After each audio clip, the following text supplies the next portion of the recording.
What would you do if you discovered the man you were about to marry had been living a double life? Angela Morrison stood at the hotel window, her reflection ghostly against the city lights. 24 hours from now, she should have been Mrs. Daniel Carter. Instead, she was about to uncover the most devastating betrayal of her life. The wedding dress hung behind her like a specter, ivory silk, hand-beaded, perfect in every way. 3 months of fittings, a year of planning, a lifetime of dreams. All of it built on lies she was about to discover. Her phone sat silent on the nightstand. No good-night text from Daniel. No sweet message about their big day. Nothing. He'd vanished after the rehearsal lunch, claiming he needed time to think and pray.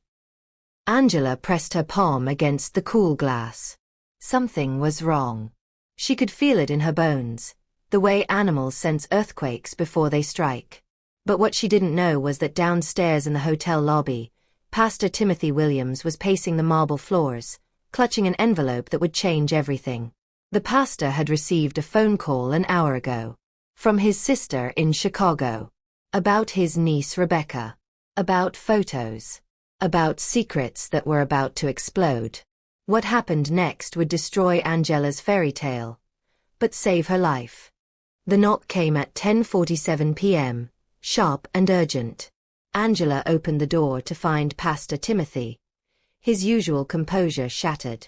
His hands shook as he clutched a manila envelope. "Angela, I need to show you something. And I'm so sorry." She let him in, her heart hammering. In 30 years of ministry, Timothy had never looked this broken. "My niece Rebecca called her mother tonight. She's been having an affair with a man who's getting married tomorrow." The words hit Angela like ice water. She knew Rebecca, pretty young, had moved to Chicago 6 months ago for a fresh start. Timothy's hands trembled as he opened the envelope. She thought he was going to leave his fiancé.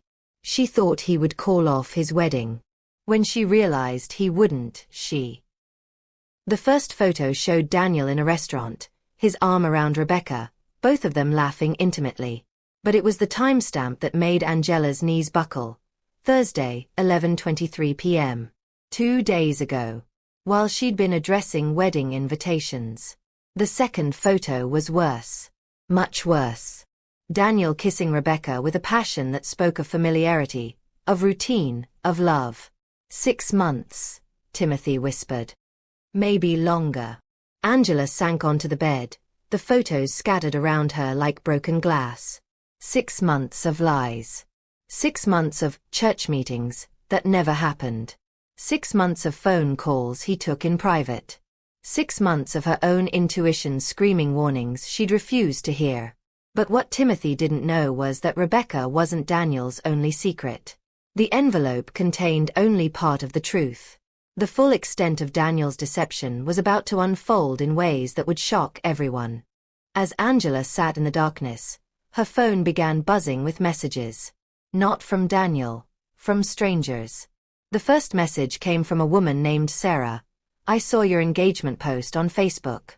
I need to tell you something about Daniel Carter." Then another, "Please call me. It's about your fiancé. You deserve to know." And another, "I'm so sorry to be the bearer of bad news, but..." 3 women. 3 different stories. All the same man. Sarah from Memphis. "He told me his engagement was just for show, that he was only marrying you for your family's money." Jennifer from Nashville. "We dated for 4 months last year. He said he was single, that he'd never been married, never even been close." Maria from Chattanooga. "I met him at a church conference.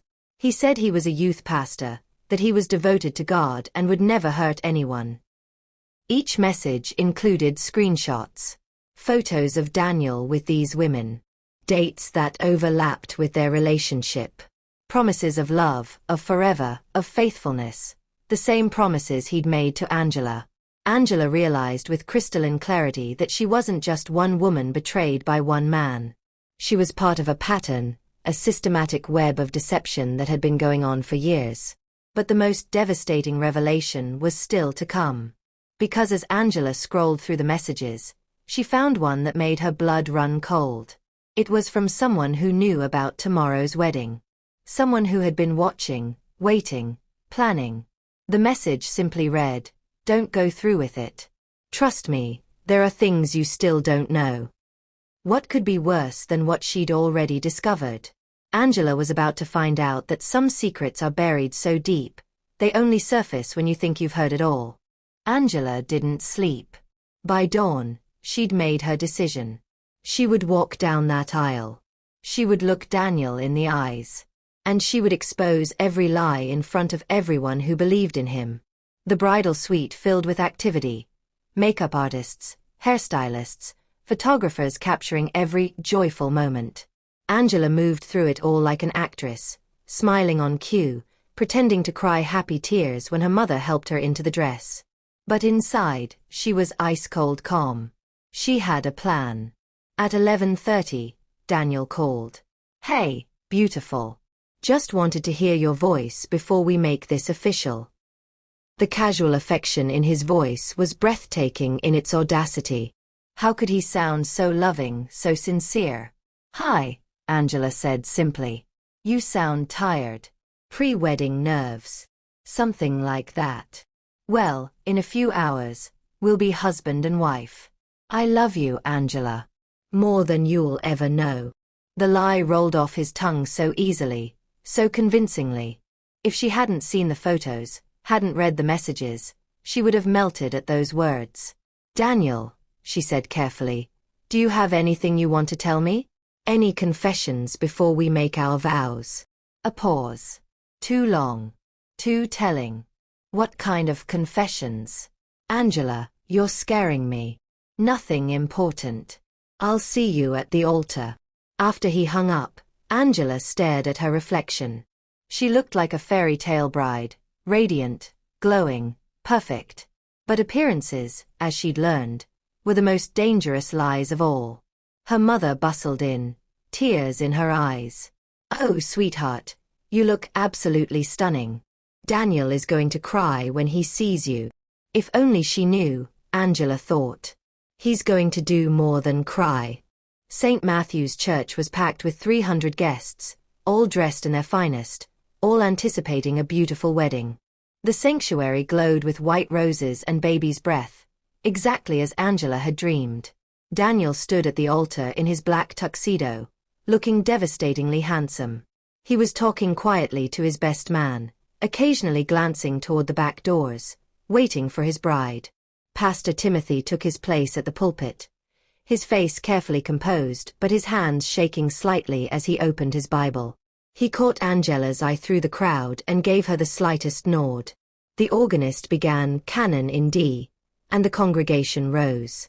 Angela appeared at the back of the church on her father's arm, and a collective gasp of admiration rippled through the crowd. She was breathtaking, a vision in ivory silk and delicate lace. As they began their slow procession, Angela's mind was completely clear. Each step was deliberate. Each smile was calculated. She nodded to family friends, accepted their looks of joy and approval, all while knowing she was about to shatter every expectation in this room. Daniel's face when he saw her was a masterpiece of loving devotion.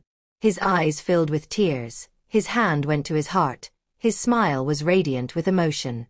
He was such a gifted performer. When they reached the altar, her father lifted her veil and kissed her cheek. "Be happy, sweetheart." "I will be, Daddy. I promise." Daniel took her hands, his thumb stroking her knuckles in that familiar, once comforting gesture. "You look incredible," he whispered. "Thank you," she replied, her voice steady as stone. Pastor Timothy cleared his throat. "Dearly beloved, we are gathered here today to witness the union of Daniel James Carter and Angela Marie Morrison in holy matrimony." The familiar words echoed through the sanctuary. Words of love, commitment, faithfulness. Words that were about to be revealed as complete fiction. But Angela wasn't ready to strike yet. She had one more card to play, one more revelation that would expose just how deep Daniel's deception truly ran. "Marriage is not to be entered into lightly," Pastor Timothy continued, "but with deep consideration, mutual respect, and unwavering commitment to truth. The word truth hung in the air like a challenge. Before we proceed with the vows, I must ask, if anyone has just cause why these two should not be wed, let them speak now or forever hold their peace. The silence stretched. A few people shifted uncomfortably, as they always did during this part of the ceremony. Daniel squeezed Angela's hands and smiled, clearly relieved that no one had objected. But Angela wasn't done yet. "Actually," she said, her voice clear and carrying easily through the sanctuary, "I have something to say." A murmur of confusion rippled through the crowd. Daniel's smile faltered. "Angela," he whispered, "what are you doing?" She turned to face the congregation, still holding her bouquet of white roses. "I'm sorry for the interruption, everyone. I know this isn't traditional. But before Daniel and I make these vows, I think there's something you should know." The church had gone completely silent. 300 people holding their breath. "Last night, I learned that the man I'm about to marry has been living a double life. Actually, make that a quadruple life." She reached into her bouquet and pulled out the photos Pastor Timothy had shown her, along with printed screenshots of the messages she'd received. "Ladies and gentlemen, meet Rebecca Williams, Pastor Timothy's niece. She's been having an affair with Daniel for 6 months." She held up the photo of Daniel and Rebecca kissing. "This was taken 2 nights ago, while I was at home preparing for our wedding." Gasps erupted from the crowd. Daniel's face went white. "But Rebecca isn't the only one," Angela continued, her voice growing stronger. "There's also Sarah from Memphis, Jennifer from Nashville, and Maria from Chattanooga. All of them believing they were in exclusive relationships with this man. All of them lied to, manipulated, and betrayed." She held up her phone, showing the screenshots. "Each of these women reached out to me after seeing our engagement announcement online. Each of them wanted to warn me about the man I was about to marry." The church exploded into chaos. People were standing, shouting, crying. Daniel's groomsmen looked stunned. Angela's bridesmaids were weeping. But Angela had saved the worst revelation for last. Through the chaos, Angela's voice cut like a blade. "But the most devastating truth of all isn't about the affairs. It's about why Daniel proposed to me in the first place." The crowd quieted, sensing something even worse was coming. Angela pulled out one final document, a printed email she discovered that morning while going through old messages on their shared computer. 6 months ago, Daniel learned that my grandmother left me a substantial inheritance, one that I'll receive when I marry. The same week he found out, he began planning his proposal. She held up the email, a conversation between Daniel and someone named Marcus about securing the inheritance and playing the long game. This wedding was never about love. It was about money. Daniel saw an opportunity, and he took it. The affairs were just entertainment while he waited for payday. Daniel finally found his voice. "Angela, no. That's not. You don't understand." "What don't I understand, Daniel?" "That you told Rebecca you were going to call off our wedding? That you told Sarah our engagement was fake? That you told Jennifer you'd never been married? Or that you told Marcus you were only marrying me for my inheritance?" Each accusation hit like a physical blow. Daniel stumbled backward, his face a mask of panic and shame. "Please," he said desperately, "I can explain everything. I love you, Angela. I really do love you." Angela looked at him with something approaching pity. "The tragedy isn't that you don't love me, Daniel. The tragedy is that you don't even understand what love means." She turned back to the congregation, many of whom were openly weeping now. "I want to thank all of you for being here today. You came expecting to witness a wedding, but instead you've witnessed something much more important, the power of choosing truth over comfort, reality over fantasy." She placed her bouquet on the altar, next to the unity candle they would never light. Sometimes the greatest act of love is walking away. Angela lifted her dress and walked down the aisle, past the shocked faces, past the tears and whispers. Behind her, she could hear Daniel calling her name, his voice broken and desperate. She didn't turn around. In the church parking lot, her family was waiting. Her father's face was a mixture of pride and heartbreak. "Baby girl, are you okay?" "I'm perfect, Daddy. For the first time in months, I'm perfect." Her mother pulled her into a fierce embrace. "I'm so proud of you. So incredibly proud." Over her mother's shoulder, Angela could see guests streaming out of the church. Some looked angry, some confused, but many, especially the women, looked amazed. Her cousin Jennifer rushed over. "Angela, that was the most courageous thing I've ever seen." "I had to," Angela said simply. "He needed to be exposed. Not just to me, but to everyone who believed in him." As the crowd dispersed, Angela noticed Pastor Timothy standing alone on the church steps. Their eyes met across the parking lot, and he nodded once, a gesture of respect, of solidarity, of shared truth-telling. Later, Angela would learn that Daniel's deception had run even deeper than she'd discovered. There were debts, legal troubles, other women in other cities. The man she'd almost married was a complete fiction. But standing in that parking lot, surrounded by people who loved her enough to support her even in her most devastating moment, Angela felt something she hadn't experienced in months. Peace. The fairy tale was over.